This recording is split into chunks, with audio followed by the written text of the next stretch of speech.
Poštovani gledaoci, srdačan pozdrav iz kafića Lavaca. Tu nisam došao slučajno, došao sam namerno da pozdravim u vaše i moje ime moju dragu gošću Suzanu Mančić. Suzana, dobrodošla i... Ćao svima! Zna se, kad čovjek zna znanje. Suzana i ja se poznajemo jako dugo, tako da možemo da budemo i na ti, opušteno.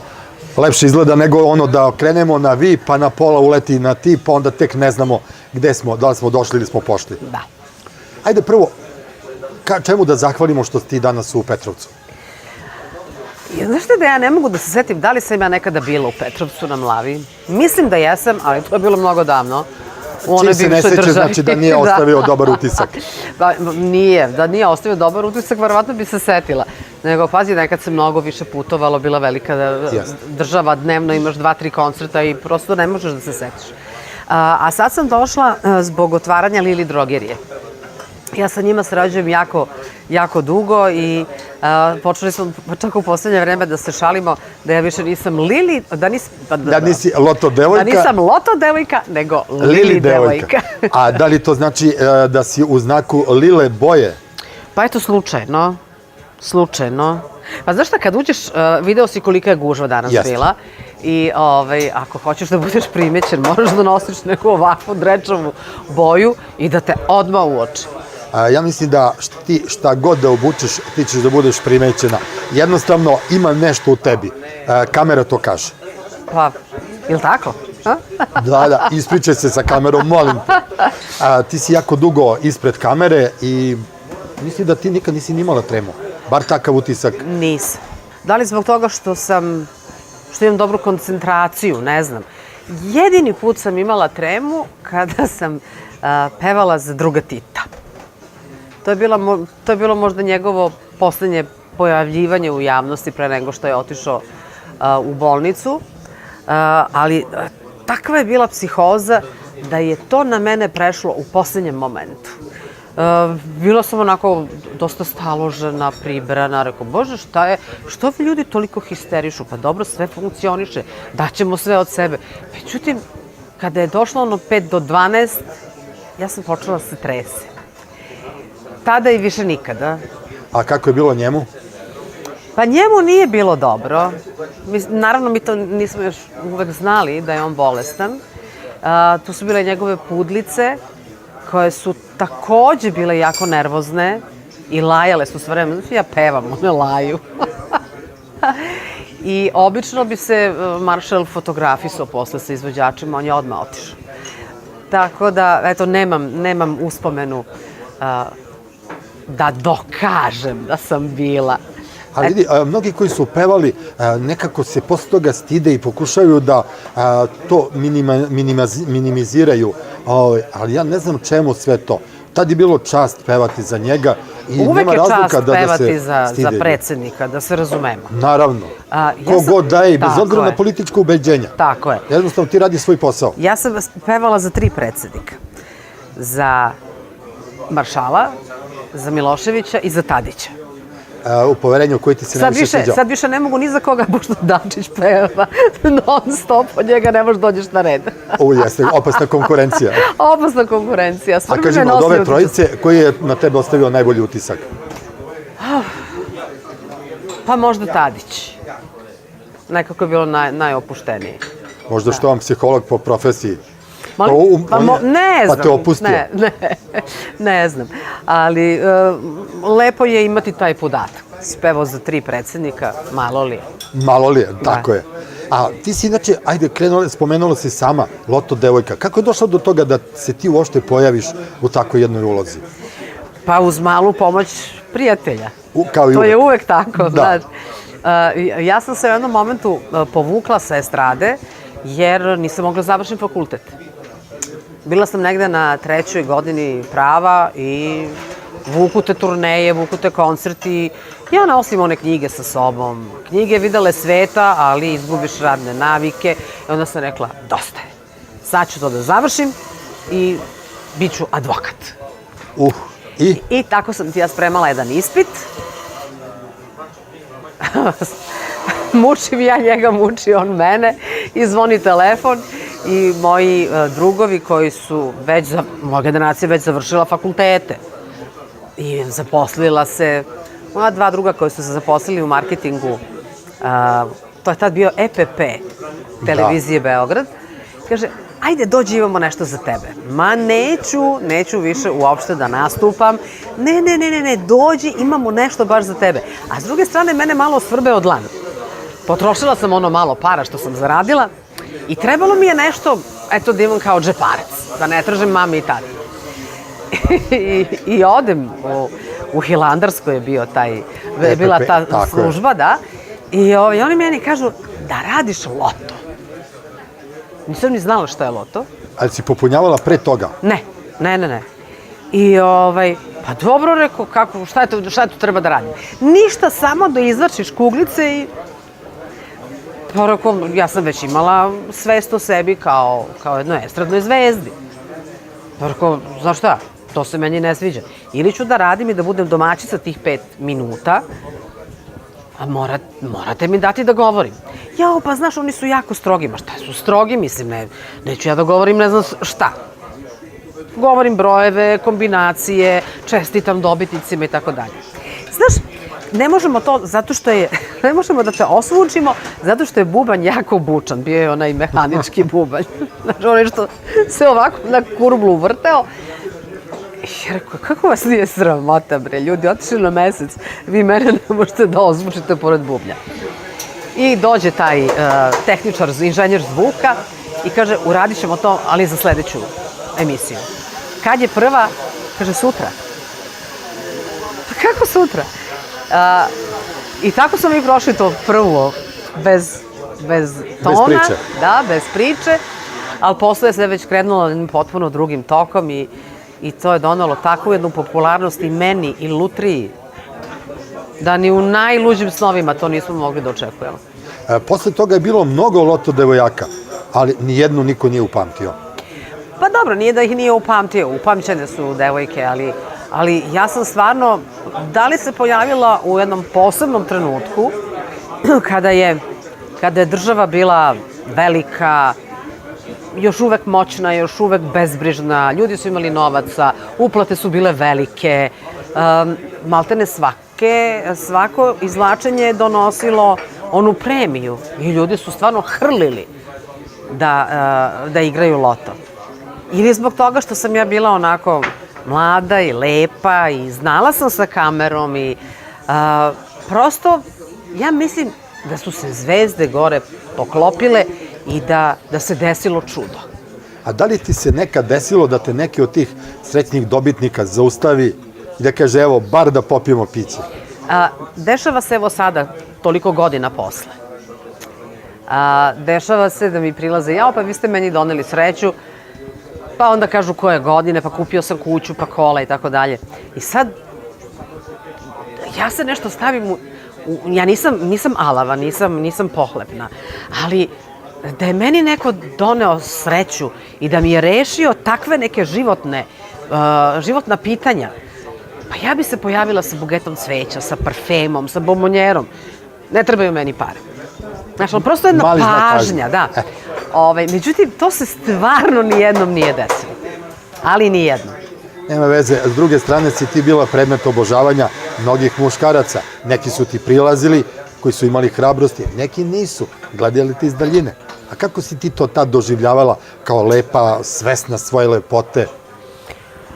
Pa, ja sam... Je li to prija? Nisam ja bila svesna svoje lepote. Uopšte. Ja sam sebi uvek nalazila mane. Gledam se, onako, kad završimo snimanje, pa gledam se na ekranu, kažem, jao, debela sam, pa nos mi ide na ovu stranu, pa mi ide na ovu stranu, pa nisam se dobro našminkala, pa...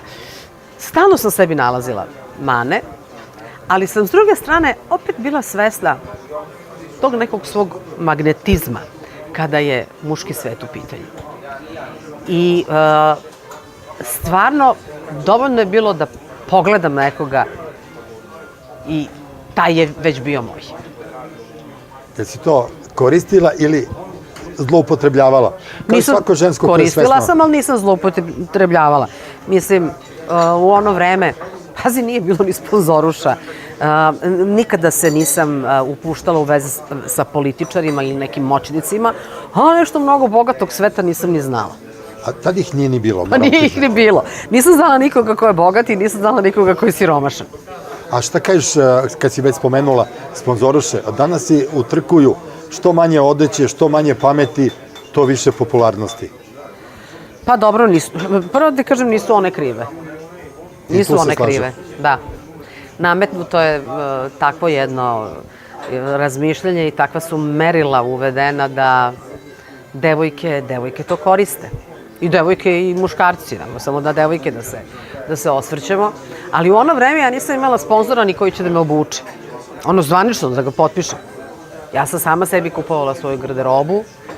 Sad, ako računaš da sam radila bar 50 utoraka u toku godine, sad ti vidi koliko sam ja morala da potrošim na garderobu. Ali s druge strane, pošto ja volim da radim i volim da zarađujem, ja sam imala neverovatne mogućnosti da imam po 3 nastupa dnevno, 3 honorara dnevno. Da sam mogla, žao mi što nisam bila malo bezobraznija da postavljam žešće uslove. Mogla si. Sad kad bi se vratila u te godine, što kažu stari ljudi, a da mi je ova pamet... Ali to ne ide jedno s drugim. Ne ide nikad. Ali bez obzira, ja se ne žalim, ja sam sa 30 godina već imala potpuno rešenu svoju egzistenciju. Imala sam svoju kuću, imala sam svoj auto, pune ormane, garderobe, imala sam svoj nakit, videla sam sveta, bila sam u situaciji da ljudima pored sebe olakšam život, da im učinim neki plezir. I to je meni nekako bilo dovoljno. A da li je popularnost prednost ili donosi i mnogo problema? Pa znaš šta, ja sam sa popularnošću se već toliko saživela da je meni to sve normalno. Problemi su što nemaš privatnosti, što ne možeš da sedneš u kafani, da popiješ 3 pića, da pevaš, da čačkaš zube, da psuješ. Onako pošteno kad te neko iznervira. Pošteno, da se s nekim posvađaš, da se ljubiš s dečkom. Mislim, to prosto nisi mogao. Čak i u ono vreme. Ali s druge strane, popularnost je lepa jer je dokaz da ono što radiš, radiš dobro i da te ljudi vole. I u stvari mi zato i radimo ovaj posao što želimo da nas ljudi vole. Evo, ti radiš posao, dobro ga radiš koji god da si do sad radila, a radili si mnogo poslova. Jes, hvala. I to što radiš dobro pokazuje i dokazuje da ovoliko dugo traješ. Pa jeste, evo, ja sam preko 40 godina na estradi. Počela sam, naravno, vrlo skromno, amaterski. To je bila 74. godina, ja sam bila 4. razred gimnazije. Devojčurak, ona baš onako. Devojka. Bila sam članica jedne divne grupe, akustičarske, koja se zvala Trag. Imamo snimljen jedan singl, imamo snimljenih, ja ne znam koliko, emisija muzičkih.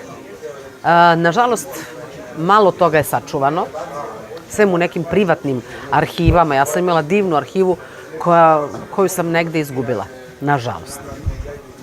Jer onog momenta kada sam kupila prvi video rekorder, moja mama je naučila kako se snima i ona je snimala sve gde sam se ja pojavljivala. I to je lepo, jer za vreme onih 90-ih kriznih, ratnih,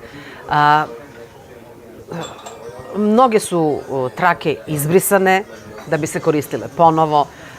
U bombardovanju je nestao veliki deo onoga što smo radili, ali za mnom je sigurno stotine sati show programa i zabavnog programa. Od svega toga što si radila, šta je tebi bilo najlepše, u čemu si najviše uživala? Najviše sam voljela show program, gde mogu i da pričam, i da glumim, i da pevam, i da igram, da menjam kostime. Nekako tu sam mogla da sažmem sve ono što ja volim, a volim mnogo toga. I umeš mnogo toga, moram priznati. I umem mnogo toga i to mi je bilo jako zanimljivo. Jako zanimljivo. Radili smo fantastične parodije na svetske popularne serije. Recimo Dinastija, pa onda ne znam šta je još bilo. To su bile takve parodije. gde su vodeće uloge imali recimo Milan Gutović, Biljana Ristić, ja, čak Relja Bašić, Sanda Lagerholz.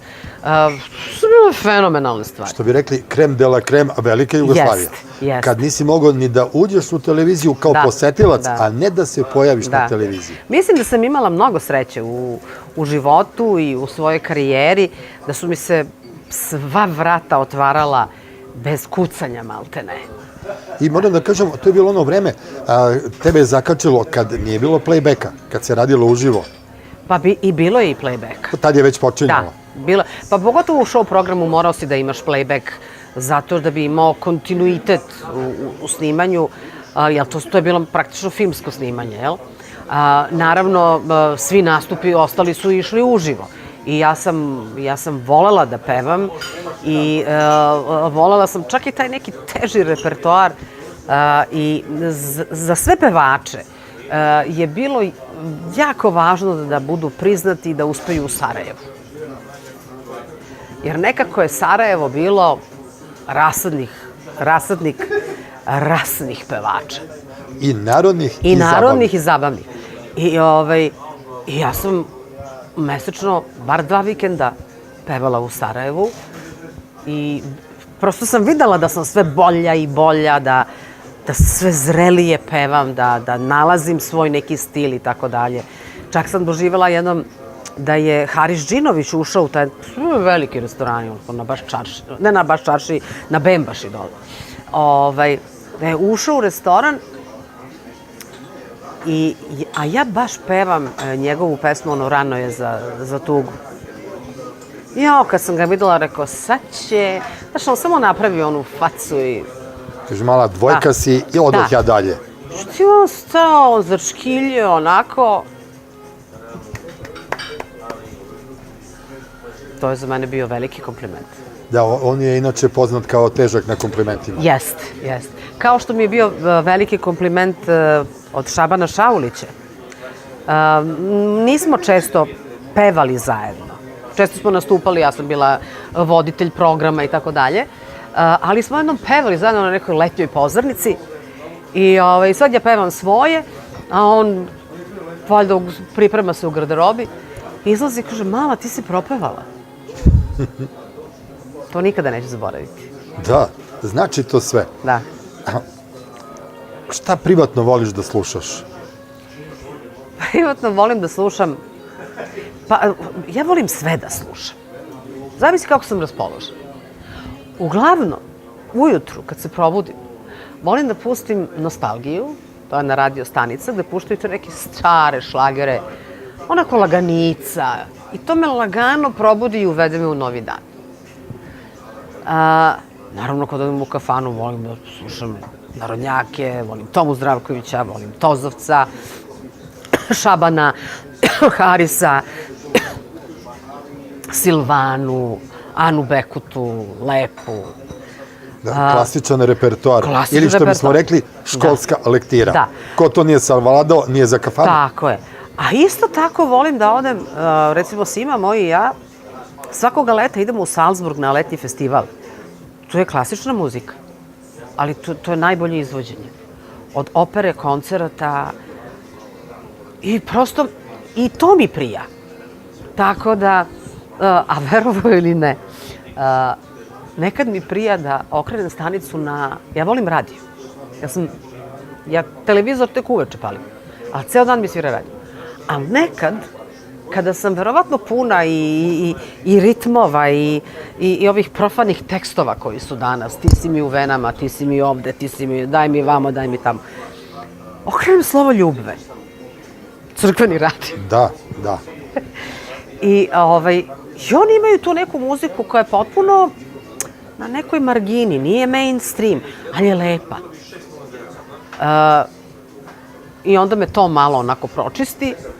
Tako da muzika je nešto što meni treba u životu. Treba mi svakog dana. Treba mi svakog trenutka. Kao pokretač, inspiracija. Da. I kao dopuna. I kada sam vesela, i kada nešto razmišljam, i kada sam neraspoložena, muzika je tu. da mi pomogne, kao voda da nađem izlaz i da nađem put. A da li sebe smatraš čitaocem? Da čitaš knjige, novine? Ja voljela bi da čitam mnogo više, ali čitam. Evo čitam, sad sam završila knjigu koja je jako zanimljiva.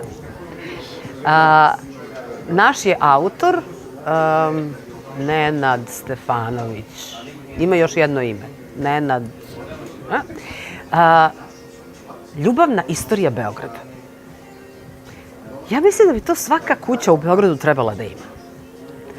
Ilustrovano podacima, fotografijama starim, fotografijama samih zdanja. Svaka kuća nosi u stvari istoriju grada, istoriju neke porodice, istoriju neke ljubavi ili nekog skandala.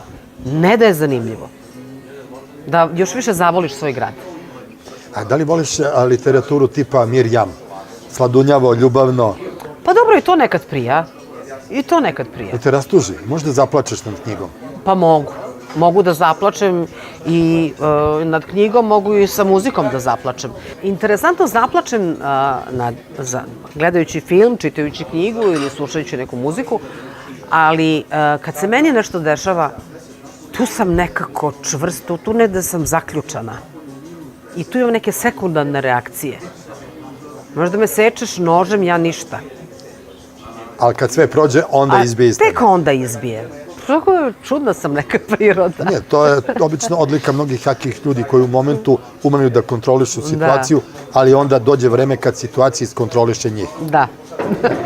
Tako je to. Ipak smo samo ljudi. Tako je. Najteže je biti čovjek. Da. Ali on je pravi čovjek. Da. A kako ti biraš svoje prijatelje? Pa biraju i oni mene. Nekako po sistemu sličan se sličnom raduje. Ja sam jedinica. I roditelji su, plašeći se da ću u životu biti sama i usamljena, da neću imati podršku, ljubav rođenog brata, sestre, vaspitavali su me i usmeravali da negujem drugarstva, prijateljstva. I ja imam drugarice i drugove iz osnovne škole još. Naravno, i tokom godina sam sticala prijatelje. Neke sam sticala, neke sam stare gubila. Prosto svaka životna dob nosi nešto karakteristično i nešto što se ljudima dopada ili se ne dopada. Tako da biram ja prijatelje, ali biraju i oni mene. Ali sedala sam skoro s jednom drugaricom i ona je rekla jednu jako mudru, u stvari jednostavnu stvar. Ko može da ti bude, ali je stvarno iskren prijatelj? Samo onaj ko ti ne zavidi. Ko se ostvario isto toliko koliko i ti. I onda kad pogledaš od svih tih prijatelja, ti možda imaš, pa da ih nabrojiš na prste jedne ruke, ali si bogat čovek. Sve te strade, ima li tu prijateljstva? Pa ima. Recimo, prijateljstvo i kumstvo me vezuje za Biljanu Jeftić i Aleksandra Ilića, za Biljanu Ristić. Kad si već njih spomenula, primer kako bračno mogu da funkcionišu i bez skandala i da budu uspešni na kraju. Tako je. To je u stvari jedan jako fini par. Jako fini par. Tako da, a znat, estrada se nekako razbila na usamljene jahače. Mi smo nekada se mnogo više družili kroz estradne nastupe, zato što smo imali moćne agencije, estradne agencije, imali smo moćno tržište i imali smo moćne turneje, da nas bude po 20-ak, 30-ak izvođača. Sve nas potrpaju autobus. I Tozovca, i Lepu, i Safta Isovića, i Nadu Topčagić, i Maju Odžaklijevsku, i Indekse. Svi smo tu. Kao ekskurzija. Da. I naravno, ti se onda i družiš. Bilo je tu i zaljubljivanja, bilo je tu šale, bilo je svađa, bilo je svega. Ali to nekako, to nosiš kao jednu divnu uspomenu. I možeš da probereš prijatelje. Hanka Paldum, nju sam zaboravila da navedem. Hanka Paldum je prijatelj sa estrade. Eto, ni rat nije mogao da nas razdvoji. Tako da sada ja vidim da ljudi samo pojedinačno odlaze. Čak retko ko vodi svoje muzičare sa sobom. Samo oni najveći. A šta I onda kažeš s kim da se družiš? Naravno da nema prijatelja. Recimo neke od ovih Kobajagi zvezde ili već oni smatraju da su zvezde, dolaze na nastupe sa obezbeđenjem, telohraniteljima. Pa onda mora da Čemu su to? zvezde, čim im to treba. Pa, znaš, ima svakakvog sveta. Vremena su se promenila i ja ih potpuno razumem. A neko završi 4 godine fakulteta, a neko 4 razreda osnovne škole. Dobro, I to je to. to u ovom slučaju nije merilo. To u slučaju nije merilo. Ako nosiš sa sobom jednu popularnost i hiljade fanova, pa nek bude neko ko će da se napravi važan, nek bude neko ko je malo čaknut, nek bude neko ko je agresivan, ko je popio, ko se nadrogirao, koji će ti pravi probleme. Tako da ja razumem ljude, današnje zvezde koje imaju obezbeđenje.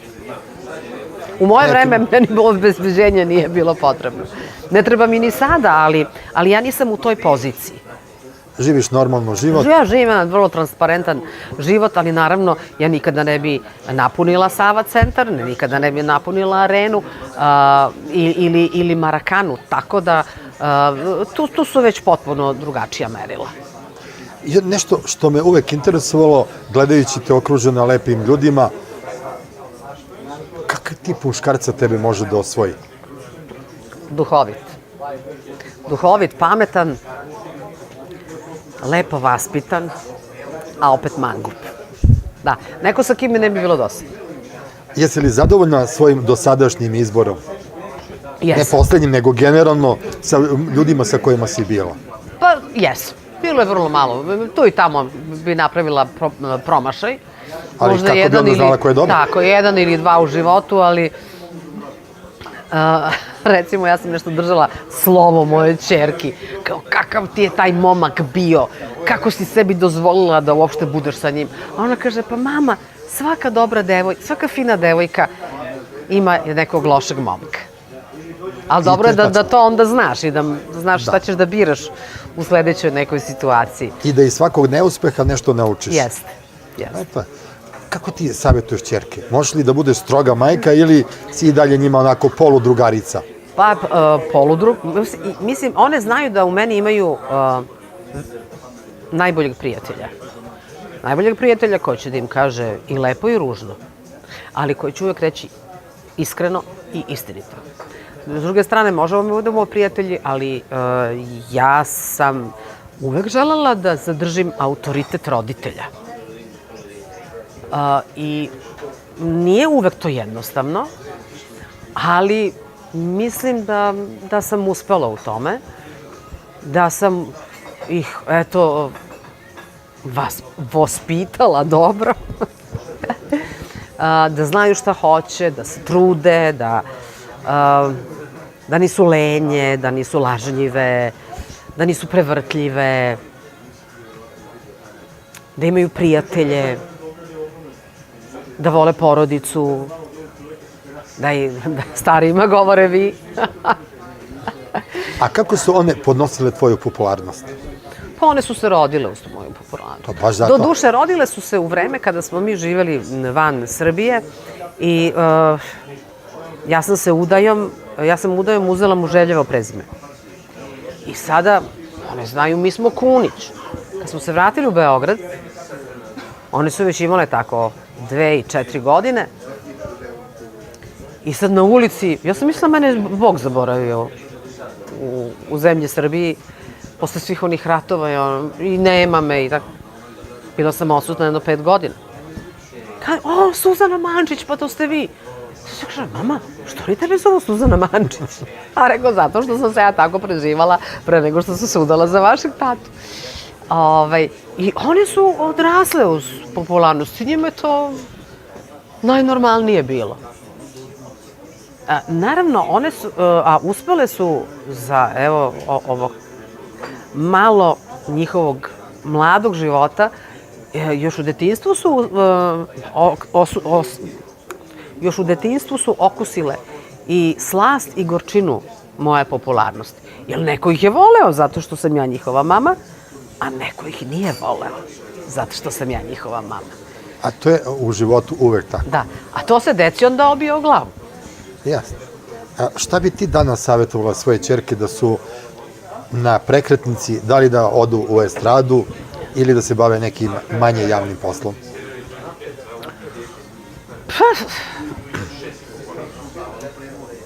To je jako teško pitanje. Pa ne bi ih mnogo ohrabrivala, ali ne bi ni branila.